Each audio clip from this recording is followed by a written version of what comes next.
The laugh cut through the church like a blade.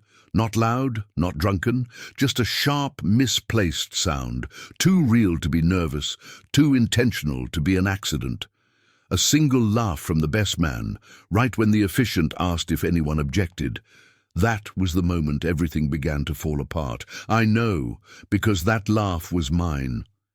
But I didn't remember laughing. The memory comes back to me now in fragments. The smell of polished wood and old incense. The late afternoon sun bleeding through. Stained glass. The low hum of whispers trapped in people's throats. My hands were folded in front of me, nails digging into skin, pulse steady enough to fool anyone watching. Everyone thought I was calm. Everyone thought I was just the ex. If only they knew. 3 hours earlier I hadn't planned to be brave. I hadn't planned to be cruel. I hadn't planned to say anything at all. I almost didn't come. The invitation sat on my kitchen counter for weeks, heavy as a brick, thick paper, embossed, letters, her name first, his name second. The audacity of it still amazes me. She knew what it would do to me, or maybe she didn't care. That was more likely. I told myself I'd go for closure. That lie tasted clean at first. The truth was messier. I needed to see her face when she realized I was there. The city was grey that day, the kind of grey that presses down on your shoulders. A light rain had come and gone, leaving the streets slick and reflective. I remember stopping at a crosswalk, watching my own distorted reflection ripple under passing tires, thinking how appropriate it was that I barely recognized myself anymore. We had broken up 2 years earlier, quietly, respectfully. That kind of breakup that looks healthy from the outside and rots you from the inside. No cheating, no screaming, just a slow erosion of us, until one day she said, "I don't think this is it anymore." And I nodded, because I loved her enough to pretend I understood. I didn't. When I walked into the church, the air felt different, charged, like everyone was waiting for something they didn't know they were waiting for. I took my seat near the front, close enough to see everything, far enough to pretend I was just another guest. She hadn't seen me yet. She stood near the altar, veil draped over her shoulders, hands clasped around a bouquet that looked too fragile for what was coming. She was beautiful, in a way that hurt, not radiant, not glowing, focused, determined, like someone stepping into a role she had rehearsed too well, and him, the groom. He looked exactly like the kind of man people trust. Open face, easy smile, the sort of guy who gets promoted quickly and invited everywhere. The sort of guy who shakes your hand and forgets your name 5 seconds later. He caught my eye once, briefly, just a flicker of recognition, a polite nod. He had no idea who I really was. That was my first mistake. The second was assuming I knew who he was. The best man stood to his right, tall, relaxed, too relaxed. His suit fit like he'd worn it before, to other weddings, other milestones that weren't his. His eyes moved constantly, scanning faces, measuring reactions. When his gaze landed on me, it lingered, just a second too long. Something passed between us then, not recognition, not hostility. Interest. The ceremony began. Words flowed over us.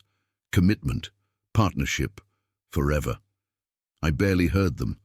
My attention kept drifting back to the best man, to the way his jaw tightened when the groom spoke, to the faint smile that never quite reached his eyes, and then it happened.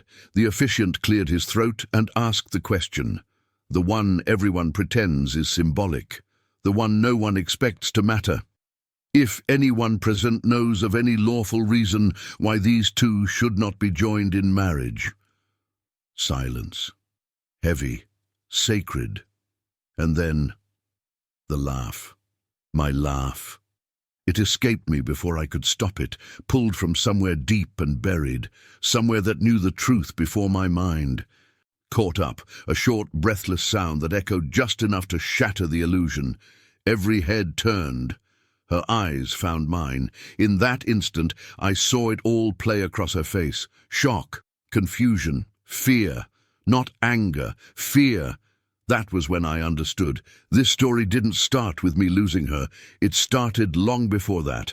The best man turned fully toward me then, his smile finally honest. He leaned slightly closer to the groom and said, loud enough for the front rows to hear, "Well, this just got interesting." The officiant froze. The groom frowned. She went pale. And I realized, standing there, heart pounding, lungs burning, that I hadn't laughed because I wanted to ruin her wedding. I had laughed because, somehow, I had just remembered something everyone else had forgotten, something that connected the four of us, something that was never supposed to surface here. Not today. Not like this. The best man met my eyes again and gave a slow, deliberate nod, as if to say, "You remember now too." And that's when I knew. This story didn't start at this wedding. It started with another one. The church didn't explode into chaos the way movies promise. It folded in on itself instead. Whispers replaced vows. Shoes scraped against stone. Someone coughed too loudly. The officiant's mouth opened and closed like he'd forgotten how language worked. And still, no one moved. Not her, not him, not me. The best man was the first to break the paralysis. He stepped forward, one hand resting casually on the groom's shoulder, like this was all part of the plan. "Relax," he said softly, smiling at the room. "No objections, just history." Her grip tightened around the bouquet. I could see the stems bending, hear the faint crack of stress in the green fibers, even from where I stood. She didn't look at him, her fiancé. She looked at me. A silent plea. "Please don't do this." That was the look she used to give me when she wanted something without asking for it. When she wanted me to swallow discomfort, doubt truth. I stood. The sound of my chair against the floor felt obscene, like tearing fabric in a quiet room. Every instinct screamed at me to sit back down, to apologize, to pretend it had been a nervous tic. But my legs didn't listen. "I'm sorry," I said, and meant it in at least 3 different ways. "I didn't come here to interrupt." The groom turned fully toward me now. Confusion had started to harden into irritation. "Then why did you laugh?" Good question. Because I'd seen this before. Not the church, not the dress, the pattern, the way she avoided eye contact, the way the best man looked like he already knew how this would end, the way the groom trusted both of them completely. "I think," I said slowly, buying time I didn't have, "because this feels familiar." The best man chuckled again, lower this time. "Careful. That's how it always starts." Always. That word landed somewhere deep and old, knocking loose something I'd spent years packing away. A memory surfaced. Not clear, not complete, but sharp around the edges. A different city, a different suit, and her standing in a bathroom doorway, crying without sound. I shook my head, trying to dislodge it.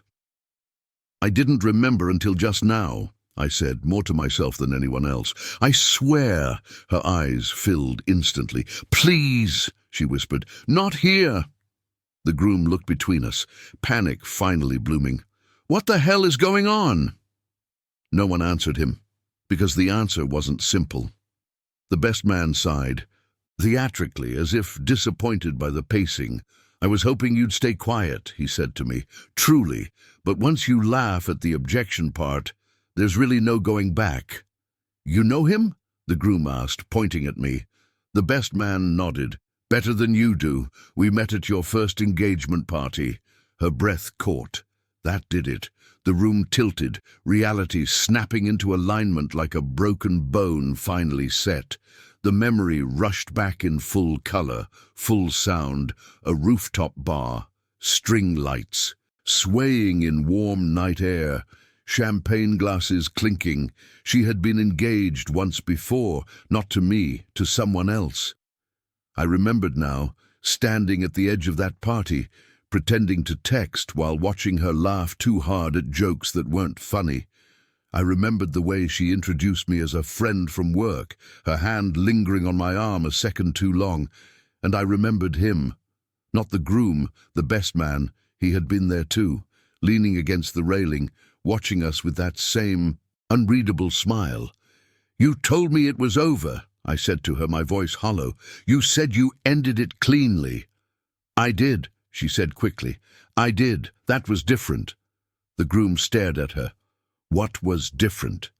She didn't answer. The best man stepped in again. "What she means is, she didn't marry that one." My stomach dropped. "What?" the groom asked. "Oh, come on," the best man said, spreading his hands. "You didn't think you were the first, did you?" The officiant finally found his voice. "I think perhaps we should take a short recess." "No," the groom snapped. His face had gone red, then white. "I want to understand why my wedding just turned into whatever this is." Silence pressed down again. I swallowed. "She didn't cheat on you," I said, because somehow protecting her still felt instinctive. At least not physically, but she has a habit. Her head snapped toward me. "Don't."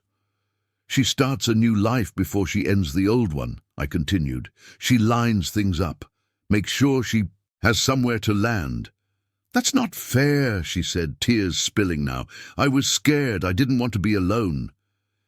"And now?" I asked. She didn't answer that either. The best man tilted his head, studying the groom like a scientist watching a reaction. "You know," he said, "the funny thing is, this is exactly how it happened last time." My pulse spiked. "What do you mean last time?" He smiled at me.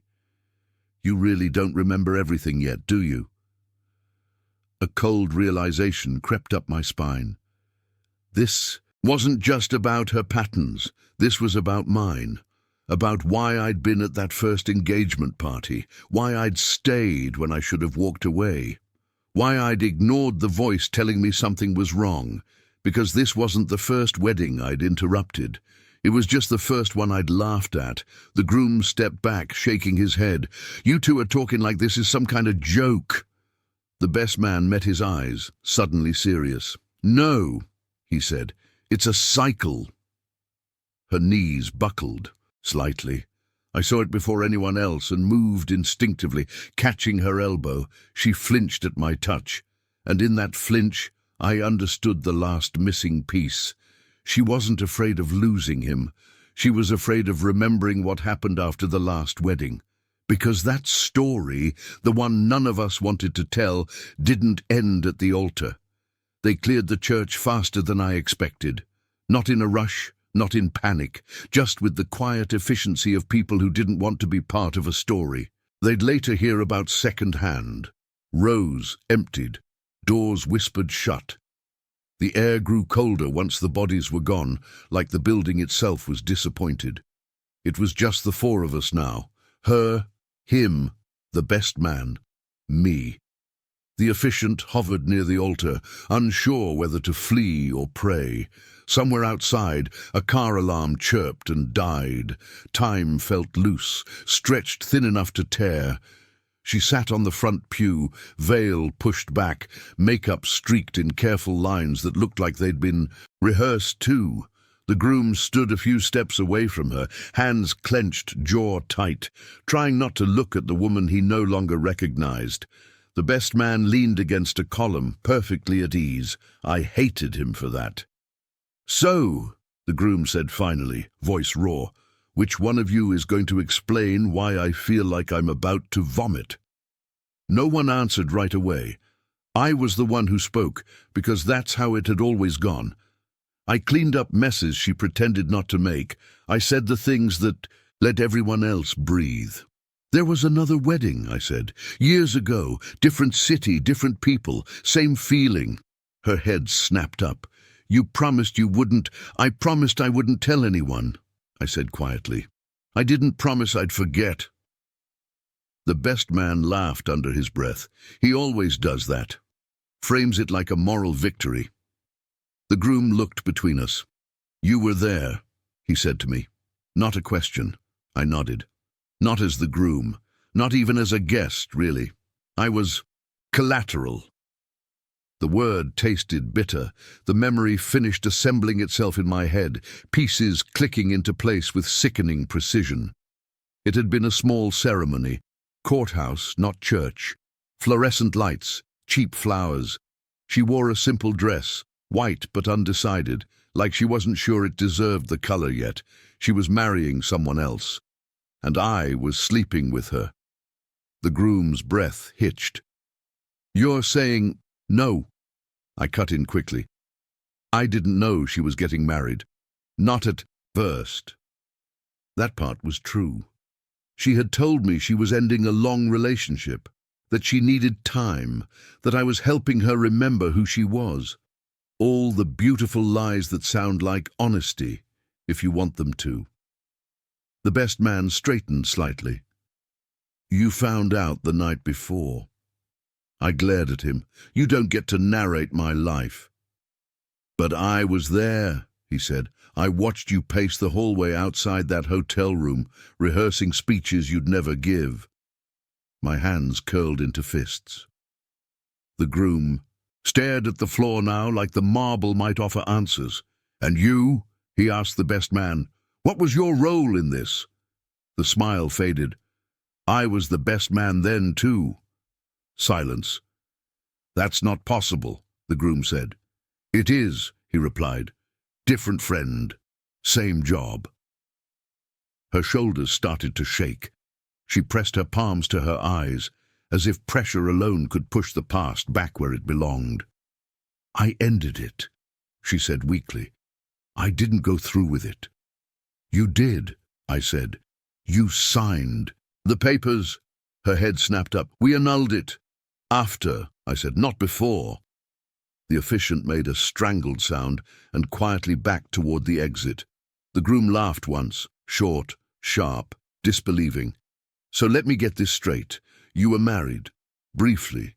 You cheated. And he pointed at me, was the other guy." I nodded. "And you," he said to the best man, "you were there, watching all of it." "Encouraging it," the best man corrected gently. "I like to see what people do when they think no one's looking." I felt sick. The groom turned back to her. "Why didn't you tell me?" She opened her mouth, closed it, tried again. "Because every time I remember it, I can't breathe."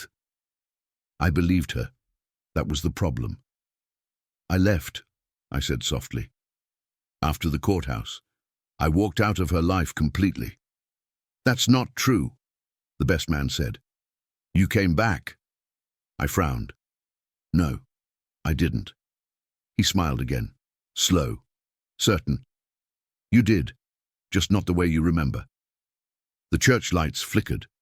New memory surfaced, me standing in the rain outside a hospital, suit soaked through, phone vibrating in my pocket, her name on the screen, over and over.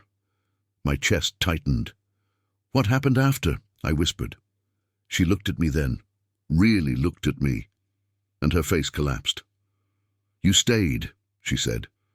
"You just don't remember why." The groom's voice was barely audible. "Stayed for what?" Her eyes never left mine. "For the aftermath." The word echoed. I took an unsteady step back, heart racing. "I would remember something like that." "Would you?" the best man asked. "You have a talent for selective memory. Makes you very functional." My head throbbed now, a dull pressure building behind my eyes. Images flashed. Sirens, white walls, the smell of antiseptic, a signature on a clipboard that didn't feel like mine. "You helped me," she said, "when everything went wrong.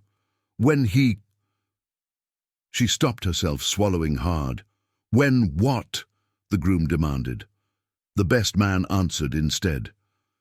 "When the first groom didn't survive the marriage." The words hit the air and didn't move, didn't echo, didn't soften. My knees weakened. "That's impossible," I said. "He was alive when I left." "Yes," the best man said, "and then he wasn't." The room spun. "And this," he continued, gesturing lazily around us, "is why I love weddings. They're such excellent pressure points. All that hope, all that denial." I stared at him, finally understanding the shape of the danger in the room. "You're not just a witness," I said. "You're a constant." He inclined his head. "I prefer curator." The groom backed away slowly, horror dawning. "You're saying this has happened before?" "Yes," the best man said. "And it's happening again?" he asked. The best man's eyes flicked to me. "That," he said, "depends on what he remembers next." My vision narrowed. The headache sharpened into pain. Because something else was clawing its way back, something I had buried on purpose, something that explained why I laughed, and why, somewhere deep down, I knew exactly how this story ended. The memory didn't come back gently. It hit like a door kicked open in the dark. I staggered, grabbing the edge of the pew to keep myself upright as the church dissolved around me. Stone turned to tile, incense to antiseptic, warm light to fluorescent glare that buzzed and hummed and never shut up. A hospital corridor. That was where I'd stayed. Not for her. For him. "I told you," the best man said calmly, as if narrating a documentary. "Pressure always cracks the seal." I could hear it now, the beeping, the slow mechanical insistence of a heart that needed reminding. I remembered sitting in a plastic chair, suit wrinkled, tie loosened, hands shaking so badly I had to lock them together just to keep still. The first groom wasn't dead, not yet. He was in a coma. "I sat with him," I whispered, the words scraping out of my throat. "I sat with him every night." Her breath caught. She nodded, tears sliding freely now. "You talked to him, even when the doctors said it probably didn't matter." I remembered that too. Talking to a man who didn't know my name, didn't know my face, didn't know that the person holding his hand was the reason his world had collapsed. "I told myself I was doing the right thing," I said. "I told myself I was paying a debt." The groom looked like he might pass out. He lowered himself onto the pew beside her, staring straight ahead. "How did he end up like that?" Silence, the kind that presses against your ears. "I pushed him," she said. The words were barely audible. I turned to her slowly. "No, you slipped." "That's what the report said," she replied. "That's what you told me to say." The air vanished from my lungs.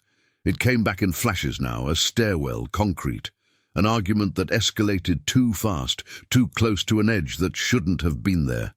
His hand reaching for the railing, hers pushing him away, not hard, not meant to hurt, just meant to end the conversation. "I caught you before you fell," I whispered. She nodded again, and then he lost his balance. The best man clapped softly once. "Ah, there it is. The moment everyone rewrites in their head." I ignored him. "He hit his head," I said. "Ambulance. Sirens." "And you," the groom said hoarsely. "You stayed to protect her." "Yes," I said. "I told the police what they needed to hear. I convinced myself it was an accident." "It was an accident," she said desperately. "I know," I replied. "That's why I stayed." My chest tightened. "What I forgot," I continued, "is why I left." The best man's smile widened. "Because accidents have consequences." The final memory surged up, undeniable now. The doctor standing in front of me, hands folded, voice professional and empty. Brain damage, unlikely to recover. Family asked about life support. Someone needed to make a decision. "She couldn't do it," I said. "She couldn't sign." "So you did," the best man said. I saw it now, my name on the line. Ink, bleeding slightly into cheap paper. A choice I'd never wanted made, because someone had to. "I pulled the plug," I said. The groom let out a broken sound, somewhere between a laugh and a sob. "And after?" he asked. "After," I said, "I erased it. I remembered sitting in my apartment weeks later, staring at nothing, knowing that if I kept the whole truth, it would destroy me. So my mind did what it had to. It kept the outline, lost the details, turned trauma into fog. She broke up with me, I said, because every time she looked at me, she saw him. And you let her, the best man added. Clean ending, new city, new life. The groom stood suddenly. And me? The best man looked genuinely amused. You were the next chapter. The groom backed away from all of us now. You're sick, he said, both of you. No, I said. Just unfinished. Her voice was barely a whisper. I didn't plan this. I didn't know you'd be here. But he did, I said, turning to the best man. He gave a small bow. Of course, I always make sure the right people are in the room. Why, I demanded, why do this again? He shrugged. Because she doesn't stop, and neither do you. My heart sank. You keep showing up when things fall apart, he continued. You keep making the impossible decisions so she doesn't have to, and then you disappear. It's beautiful, really. The groom shook his head. I'm leaving, he said. This is over. The best man's smile vanished. Oh, he said softly. I wouldn't do that. The groom froze. What? I asked.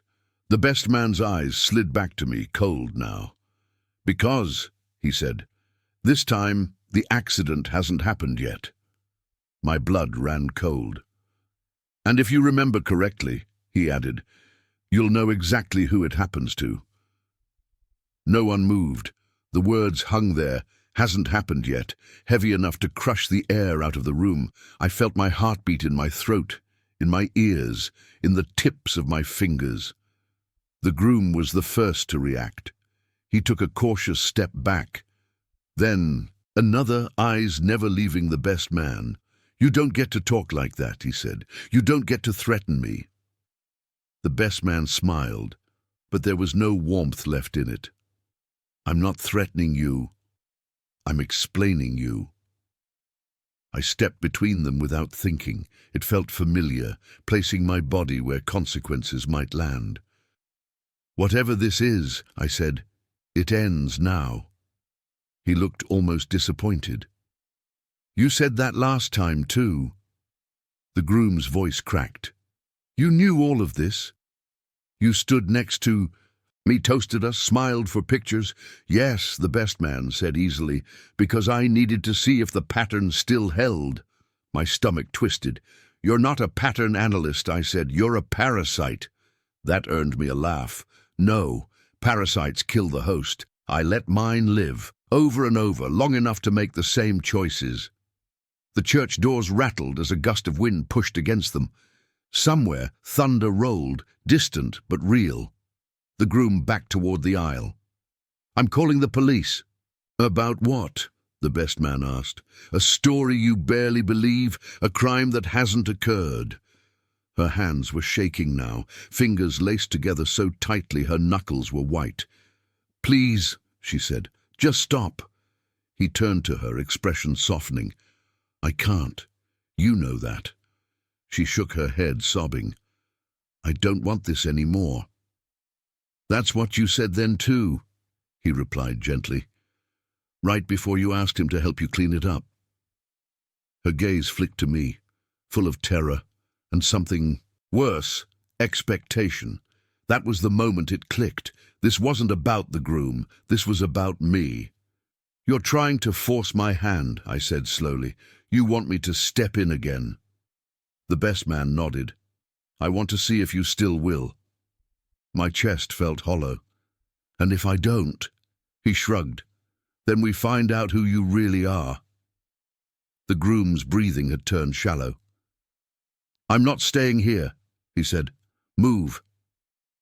He brushed past me, shoulder slamming into mine as he headed for the aisle. Wait, said, reaching out. Too late. The best man moved fast, faster than I expected. He didn't grab the groom, he didn't block him. He called out her name. She turned instinctively, and the groom turned with her. Their eyes met for half a second. Confusion, heartbreak, something unfinished, and in that instant he stepped backward instead of forward, toward the edge of the raised chancel. Time fractured. I lunged. My hands caught fabric, fingers digging into the sleeve of his jacket as his heel slipped. On the polished stone, his weight pulled hard, sudden and absolute. I saw it all in a rush, the drop, the angle, the certainty of damage. Not again. I planted my feet and hauled with everything I had. Pain ripped through my shoulder as momentum fought me.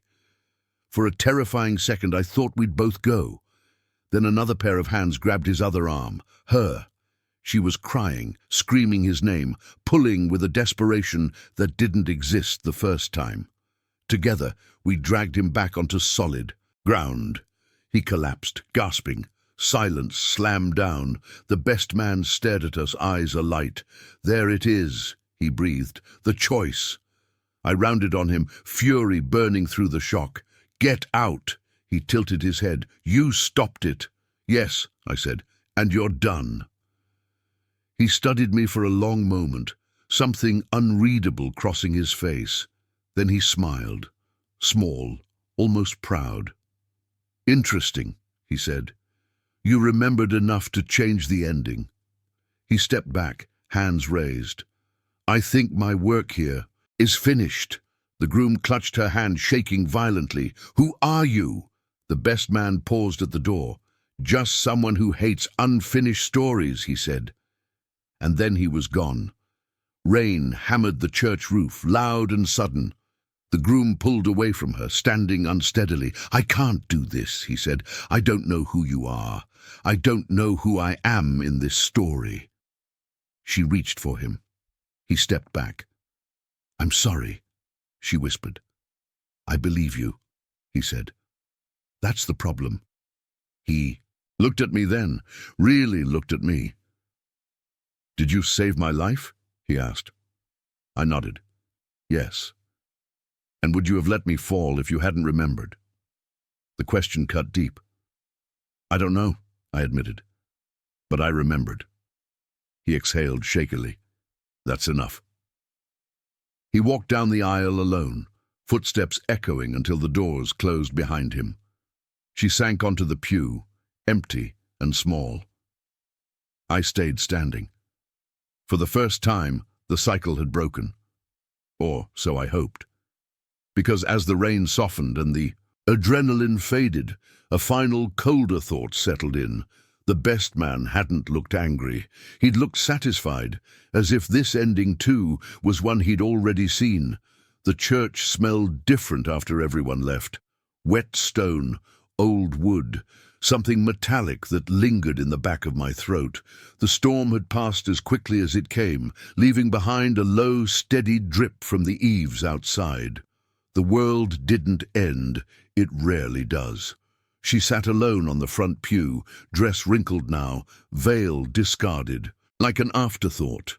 The flowers lay on the floor beside her, stems snapped where her hands had crushed them hours earlier. I didn't sit next to her. That mattered. I don't know what to do, she said quietly, staring at nothing. I believed her. I just didn't let it guide me anymore. You don't have to do anything, I replied. Not today. She laughed weakly. You always say that. Not anymore. The words surprised both of us. I walked slowly toward the altar, each step deliberate, grounding. My body still buzzed with the aftermath of what almost happened, the weight in my arms, the flash of certainty that if I hadn't moved, history would have repeated itself. I remembered everything, I said. Not just the hospital, not just the papers. I remembered what came after. She looked up. You begged me to stay, I continued. You said you couldn't survive another ending, and I told you I would. That I'd always be there when things fell apart. Her eyes filled again. You were the only one who didn't leave. I did leave, I said, eventually, but I never stopped being on call. Silence stretched between us. That ends now, I said. She flinched. I'm not punishing you, I added. I'm choosing myself." She nodded slowly, like someone accepting a diagnosis. "What about him?" she asked. "Do you think he'll ever forgive me?" "I don't know," I said honestly. "And for the first time, that's not my problem to solve." I turned to go. "Wait," she said. I stopped, but didn't look back. "You saved him," she said. "You could have let him fall. You didn't." "I didn't save him because of you," I replied. "I saved him because of me." That was the truth. Outside, evening had settled in. The sky was washed clean, clouds breaking apart to reveal a pale, exhausted blue. The city resumed its noise, cars' voices, life insisting on continuing. I stepped onto the wet steps of the church and inhaled deeply. For the first time in years, my chest didn't feel tight. My phone buzzed in my pocket. One message, unknown number. "You did better this time." I stared at the screen, heart slowing instead of racing. Then I typed back, "This time, I'm done." 3 dots appeared, disappeared. No reply. I didn't wait for one. I walked down the steps and into the street, shoes splashing lightly through shallow puddles that reflected streetlights coming on one by one. Each reflection warped, then reformed as I passed, distorted versions of something real, something solid underneath. The cycle wasn't broken because the best man allowed it. It was broken because I stepped out of it. I didn't erase the past. I didn't rewrite it. I carried it forward, intact, without letting it decide my future. Some stories end with forgiveness. Some end with justice. This one ended with memory, and with a choice I finally made for myself. I didn't look back at the church. I didn't look back at her. I walked until the city swallowed me whole. Anonymous, unremarkable, free. Because this story didn't start with a wedding. It started with another one, and it ended with me leaving the altar behind for good.